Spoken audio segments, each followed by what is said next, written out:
اللہ اللہ اللہ اللہ۔ السلام علیکم ورحمۃ اللہ وبرکاتہ۔ آئیے ایک اور صبح کا آغاز قرآن سمجھنے سے کرتے ہیں تاکہ اللہ تعالیٰ ہماری صبحوں میں برکت ڈالے اور ہمارا دن بھی جو ہے وہ اللہ کے فضل و کرم سے بابرکت گزرے۔ رسول اللہ صلی اللہ علیہ وسلم نے فرمایا ہے، اللہ سے دعا کی ہے کہ اے اللہ میری امت کی فجر میں، میری امت کی صبح کے وقت میں برکت ڈال۔ آج اس کا الٹ ہو رہا ہے۔ آج ہمارا حال یہ ہوتا ہے کہ ہم رات بھر جاگتے رہتے ہیں اور جیسے ہی فجر کا ٹائم ہوتا ہے نا، ہمیں نیند آنی شروع ہو جاتی ہے، اور صبح کا وہ سارا ٹائم جس کے متعلق ہمارے لیے ہمارے پیارے نبی نے دعا کی ہے وہ ہم سو کر گزار دیتے ہیں۔ تو مارننگ وتھ قرآن کا سیگمنٹ 1 ورس 1 ڈے، یہ ایک کوشش ہے قرآن کو سمجھنے کی، صبح کے وقت کا اچھا استعمال کرنے کی، اور قرآن کو اپنی عملی زندگی کا حصہ بنانے کی۔ تو آج جو ہم نے آیت پڑھنی ہے بڑی خوبصورت آیت ہے، اور اس کو آیت اختلاف کہا جاتا ہے۔ اس سے پہلے جو لمبی آیات گزری ہیں ان میں ایک آیت الآیات تھی اور دوسری آیت البر ہے، اور اب یہ آ رہی ہے، اس کو آیت الاختلاف کہہ سکتے ہیں۔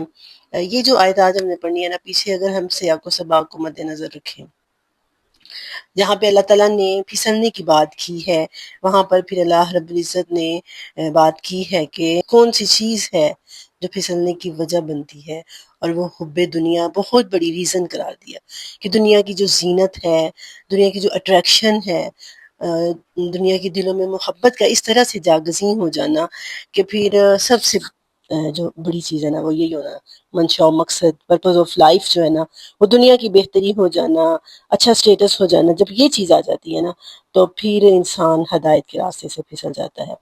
اب اس آیت مبارکہ میں جو آج ہم نے پڑھنی ہے نا، یہ ایسی ہے جیسے کوئی ایک گھر کا بڑا ہوتا ہے نا، تو اس کے گھر میں بڑے اختلافات پیدا ہو گئے ہیں، بڑے لڑائی جھگڑے ہو رہے ہیں، تو وہ بیٹھا ہوا بات کرتا ہے کہ پہلے میرا گھر ایسا نہیں تھا، میرے گھر میں بڑا سکون تھا، میرے گھر کے ممبرز میری ہر بات مانتے تھے، پھر ایک دم ایسا ہوا کہ بگڑتے بگڑتے حالات اتنے بگڑے کہ لڑائیاں جھگڑے ہونے شروع ہو گئے، اور ایک گروہ جو ہے وہ ایک مطلب فیملی کے کچھ ممبرز حق پہ ہیں، باقی سارے جو ہے وہ غلط راستے پہ ہیں، اور پھر مجھے بڑی کوششیں کرنی پڑتی ہیں ان کو ہدایت پہ لانے کے لیے۔ کبھی جو ہے وہ مجھے اپنے گھر میں کوئی ان کے ساتھ میٹنگ کرنی پڑتی ہے، کبھی ان کی تربیت کے لیے مجھے کوئی کسی ٹیچر کو، کسی کوچ کو بلانا پڑتا ہے۔ تو یہ بالکل ایسے ہی ہے۔ اس آیت میں اللہ تعالیٰ فرما رہے ہیں کہ یہ دنیا جب میں نے پیدا کی ہے تب ایسے نہیں تھی۔ آج بہت سے مفکرین اور اسکالر بات کرتے ہیں کہ جب دنیا بنی تھی تو اس وقت انسانی ذہن اتنا ارتقا نہیں تھا، گمراہیاں تھیں، شرک تھا، یہ تھا وہ تھا۔ مطلب آج اسکالرس جو بات کرتے ہیں نا، وہ یہ کہتے ہیں کہ دنیا پہلے جو ہے وہ گمراہی کی تاریکیوں میں بھٹک رہی تھی، پھر ذہن نے ارتقا کیا، پھر آہستہ آہستہ ذہنی ترقی بھی ہوئی، اور جو ہے وہ انسانیت عروج پایا۔ جبکہ ہمارا مذہب ایسا نہیں کہتا۔ ہمارا مذہب کیا کہتا ہے؟ اسلام نے ہمیں یہ بتایا ہے کہ انسان جب پیدا ہوا تھا وہ ہدایت کے راستے پہ تھا، وہ فطرت سلیم پہ پیدا ہوا تھا، اور ایک طویل عرصے تک شیطان ان کو بہکا نہیں سکا تھا، وہ فطرت سلیم پر ہی رہا تھا۔ وہ شیطان کے بہکاوے میں اگر آیا بھی تھا تو بہت کم تعداد میں، زیادہ تر وہ اللہ کا فرما بردار رہا تھا، اس فطرت سلیم پر رہا تھا جس فطرت سلیم پر اللہ نے اسے پیدا کیا تھا، اس عہد کی اس نے پاسداری کی تھی جو اللہ رب العزت نے عالم برزخ میں عہد الست کے نام سے اسے لیا تھا، تو اس نے اس عہد کی بھی پاسداری کی تھی۔ آئیے آیت کو دیکھتے ہیں، ترجمہ اور تفسیر کرتے ہیں۔ الحمدللہ رب العالمین والصلاة والسلام علی سید المرسلین وعلی آلہ واصحابہ اجمعین، اما بعد، اعوذ باللہ من الشیطان الرجیم، بسم اللہ الرحمن الرحیم۔ کان الناس امة واحدہ فبعث اللہ النبیین مبشرین ومنذرین وانزل معهم الکتاب بالحق لیحکم بین الناس فیما اختلفوا فیہ وما اختلف فیہ الا الذین اوتوہ من بعد ما جاءتهم البینات بغیا بینہم فہدی اللہ الذین آمنوا لما اختلفوا فیہ من الحق بإذنہ واللہ یہدی من یشاء الی صراط مستقیم۔ اللہ تعالیٰ نے فرمایا ہے کہ کان الناس امۃ واحدہ، لوگ ایک امت واحدہ ہی تو تھے، پہلے لوگ ایک امت تھے، امتم واحدہ، ایک ہی امت تھے۔ فبعث اللہ النبیین، پھر اللہ نے انبیاء کو بھیجا، مبشرین، خوشخبریاں دینے والے، ومنذرین، اور ڈرانے والے بنا کر بھیجا۔ یعنی شروع سے لوگ ایک امت واحدہ تھے، ان میں کچھ بھی غلط نہیں تھا، وہ فطرت سلیم پر تھے، حضرت آدم سے لے کے پھر کافی عرصے تک۔ قرآن کی تعلیمات اگر دیکھی جائیں تو حضرت نوح علیہ السلام کا دور آنے تک لوگ جو ہیں وہ امت واحدہ رہے، اور ابراہیم نوح علیہ السلام جو ہے انہوں نے پھر دوبارہ سے لوگوں کو اللہ کی طرف بلایا۔ لوگ اس قدر پھر جو ہے نا وہ اللہ سے دور ہو چکے تھے۔ اللہ نے فرمایا فبعث اللہ النبیین مبشرین، اللہ نے نبیوں کو بھیجا، اور انبیاء کی مقصد کا انبیاء کی بعثت کا ایک بڑا مقصد ہمیں یہاں پہ سمجھ آتا ہے، وہ کیا ہے؟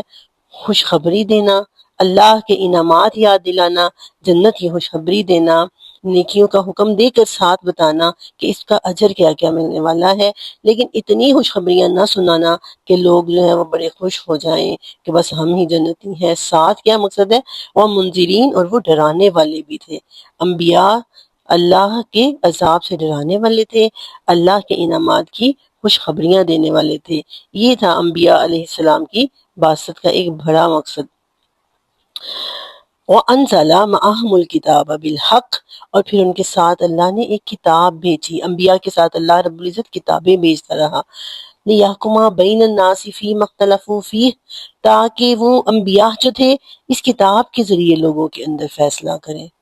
وَمَا اخْتَلَفَ فِيهِ إِلَّا الَّذِينَ أُوتُوهُ مِن بَعْدِ مَا جَاءَتْهُمُ الْبَيِّنَاتُ بَغْيًا بَيْنَهُمْ، لیکن اختلاف نہیں کیا اس میں الا الذین، مگر ان لوگوں نے اوتوہ من بعد ما جاءتہم البینات، جنہیں یہ چیز بعد میں دی گئی تھی، اوتوہ من بعد، جن کو بعد میں دی گئی تھی، جو بینات ان کے پاس آئی تھیں، بغیم بینہم، آپس میں سرکشی کرتے ہوئے۔ یعنی ہدایت کو چھوڑنے کی اگر کوئی ان کے پاس وجہ تھی تو وہ صرف اور صرف آپس کی سرکشی تھی، شیطان کی اندھا دھند پیروی تھی، شیطان کے راستوں پہ چلتے ہوئے آگے تک نکل گئے ہوئے تھے، جس کی بنا پر انہوں نے سرکشی کی۔ فہد اللہ الذین آمنوا، ایمان والوں کو جو شیطان کے راستے پر نہیں چلے تھے اللہ نے ہدایت دی۔ لما اختلفوا فیہ، جس میں وہ اختلاف کرتے رہے ہیں، من الحق، حق کے راستے کی اللہ تعالیٰ نے فہد اللہ الذین آمنوا لما اختلفوا فیہ من الحق باذنہ، اللہ کے حکم سے اللہ تعالیٰ نے ان کی رہنمائی کی ہے جس چیز میں وہ اختلاف کرتے رہے، جس حق میں وہ اختلاف کرتے رہے اللہ نے اس میں ان کی رہنمائی کی۔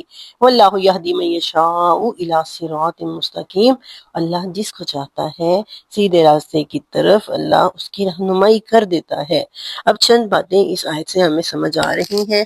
نمبر 1 یہ کہ پہلے لوگ فطرت سلیم پر تھے۔ آج بھی اگر لوگوں پر انسانی سوچ اور فوراً جو ہم بچے کو اتنا زیادہ کرنا شروع کر دیتے ہیں، پیمپرنگ کرنا شروع کر دیتے ہیں شروع سے ہی، اور یہ نہیں کرنا وہ نہیں کرنا، اور پھر چھوٹے چھوٹے بچوں کو اسکولوں میں بھیج دیتے ہیں، اور مطلب ایک اس کے اوپر ایک رنگ جڑانا خود سے شروع کر دیتے ہیں۔ اگر ہم اتنا زیادہ نہ کریں، تھوڑا سا بچے کو چھوڑ دیں کہ وہ فطرت کے مطابق پرورش پائے، تو یقیناً وہ ہدایت پر ہی رہے گا۔ حدیث میں آتا ہے نا کہ کل مولود یولد علی الفطرۃ فابواہ یحودانہ او ینصرانہ او مجوسانہ، اللہ کے نبی نے فرمایا کہ ہر بچہ فطرت سلیم پر پیدا ہوتا ہے، یہ اس کے آباء و اجداد ہوتے ہیں، یہ اس کے ماں باپ ہوتے ہیں، اس کے پیرنٹس ہوتے ہیں جو اس کو یہودی بنا دیتے ہیں یا عیسائی بنا دیتے ہیں یا مجوسی بنا دیتے ہیں، اللہ نے اس کو فطرت سلیم پر پیدا کیا ہے۔ تو پہلی چیز یہ ہے۔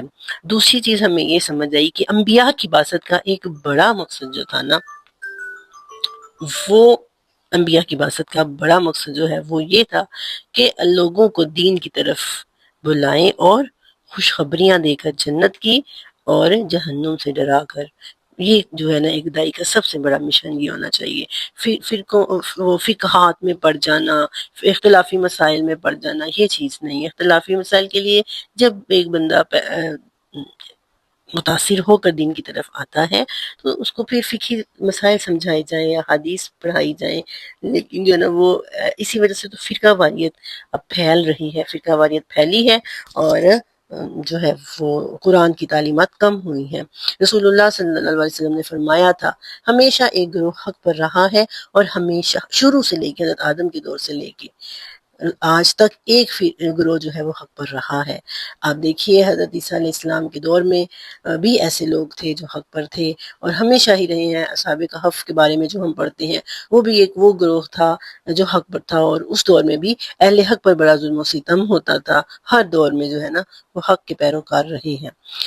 تو نبی پاک صلی اللہ علیہ وسلم نے فرمایا کہ یہودی جو تھے نا ان میں 71 فرقے ہوئے، عیسائیوں میں 72، اور میری امت میں 73 ہوں گے، لیکن حق پر ایک ہی ہوگا۔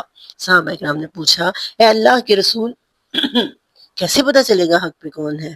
آپ صلی اللہ علیہ وسلم نے فرمایا کہ وہ لوگ جو اپنی خواہشات کی پیروی نہیں کر رہے ہوں گے کہ میرے بڑوں نے یہ کہا تھا اور میرے فلاں نے یہ کہا، میرے فلاں نے وہ کہا، کہنے کی بجائے قال اللہ وقال الرسول جنہوں نے کہا کہ اللہ نے یہ فرمایا تھا، اللہ کے رسول نے یہ فرمایا، یعنی مطلب کیا سمجھا، جو قرآن اور حدیث کے ساتھ جڑے رہے وہ لوگ حق پر رہیں گے۔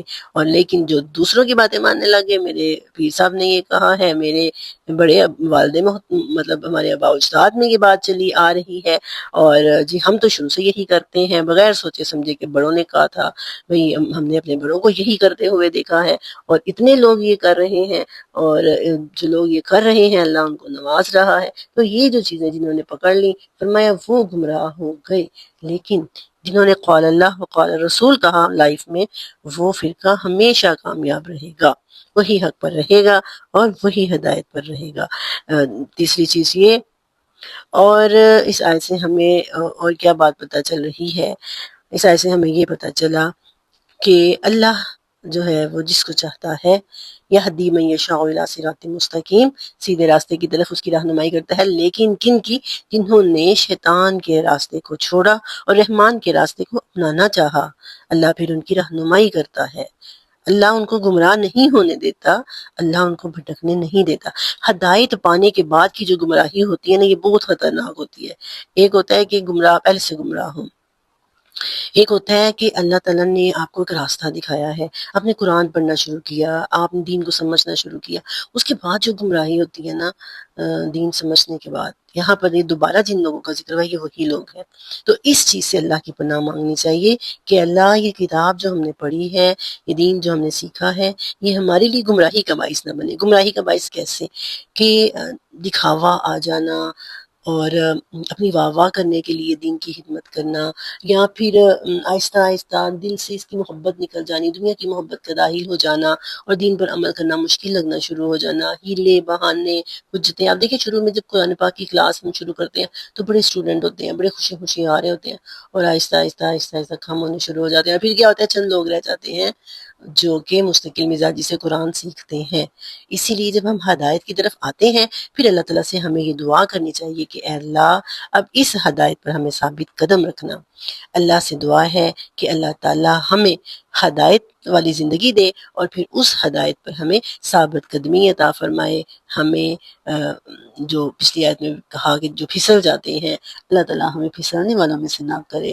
اللہ سے یہ دعا کرتے رہنا چاہیے کہ یا مقلب القلوب ثبت قلبی علی دینک، آمین، وآخر دعوانا ان الحمد للہ رب العالمین۔